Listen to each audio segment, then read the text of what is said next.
Here we're going to give you a quick intro into the voxel modeling and editing and simulating software called VoxCAD. So real quick, we're going to open an existing file just to get up and running quickly. You can see we have our workspace set up, already filled in with some different voxels here. And the first thing we can do is show you how to edit the voxels in here. The easiest way to do that is click on Edit Voxels. And now we're looking at slices, 2D slices, within our object. You can see a reference 3D view here.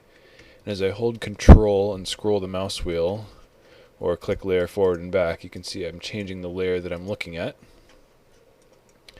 And we can select a material, select a tool, say a pencil tool, and draw in here just like you would with any other bitmap editing program.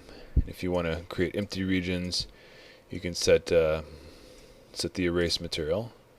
But let's leave this like we started with. We can also edit in different planes. So if we want to say look at the left side here, we can now edit these voxels as well. So once we have our object set up, we can exit edit mode. Now let's do some physical simulation.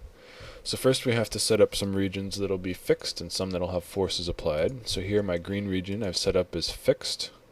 The purple region I'm pulling down with 1/10 of a Newton. And we also have material properties set up for these voxels. So for instance, both the red and the blue material have an elastic modulus of 1 megapascal, here Poisson's ratio, density, etc. Now by entering the physics sandbox, you can see we're starting to do physical simulation here. And we can actually look internally at the strain or the displacement, and these values up here on the left of the scale are actually quantitatively accurate. We've done some validation of this simulation with respect to theory, and this is fully interactive, so we can click and drag and pull. You can see the dynamics of this thing. So real quick, let's go back and let's change the material stiffness of this blue material. See what that does.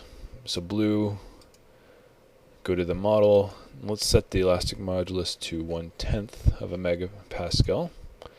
Now when we go back into the physics sandbox, you can see this blue region is now deforming much more than the stiffer red region, just like you would expect. So we can click and pull, see that it behaves more or less like you would expect with the softer region here. So that's just a quick intro, and you can see the rest of the tutorials for more detailed explanations of these functions.